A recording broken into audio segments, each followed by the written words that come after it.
สบายดีสวัสดีครับผมมื้อนี้มาพบกับเบาดิสแนลแห่งงานเล่าในไทยพี่น้องมื้อนี้สิพาพี่พาน้องไปย่างไปเซเว่นพี่น้องเบาเด็ดก็ย่างชมวิวบรรยากาศทิวทัศน์อันสวยงามไปนำพี่น้องหลอกไม้ชมบรรยากาศนำทางพี่น้องเอ้ยเบาเด็ดเห็นแนวนี้แล้วก็คิดฮอดบ้านเด้อพี่น้องเอ้ยบรรยากาศคล้ายๆกับอยู่บ้านเฮาพี่น้องมีไร่มีนามีสวนกอกสวนกล้วยคือกันพี่น้องเอ้ยเห็นแล้วคือฮอดบ้านพี่น้อง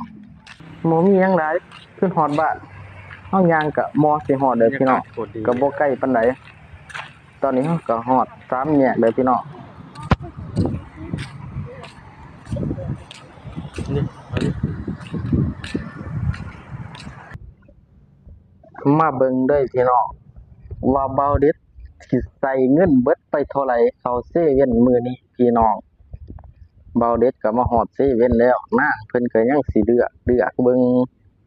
ย่างบิดซ้ายบิดขวาหมุนซ้ายหมุนขวาแล้วก็ขวาพี่น้องเอ้ย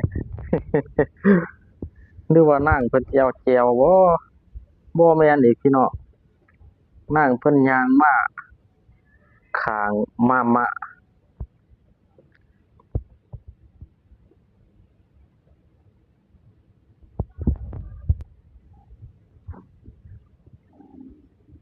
นางเพิ่นเลือกแล้วพี่น้องนางเพิ่นเลือกแล้วมาลุ้นกันว่าเพิ่นสิเอารุ่นใดแหน่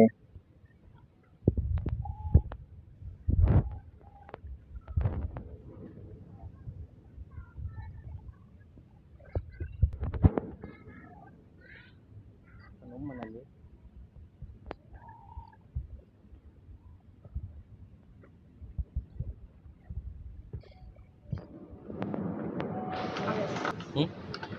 อันนี้เอาคิ้วๆ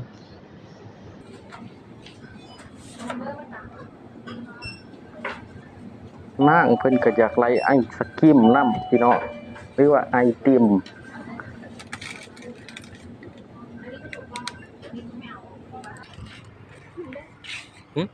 มาลุ้นกันพี่น้อง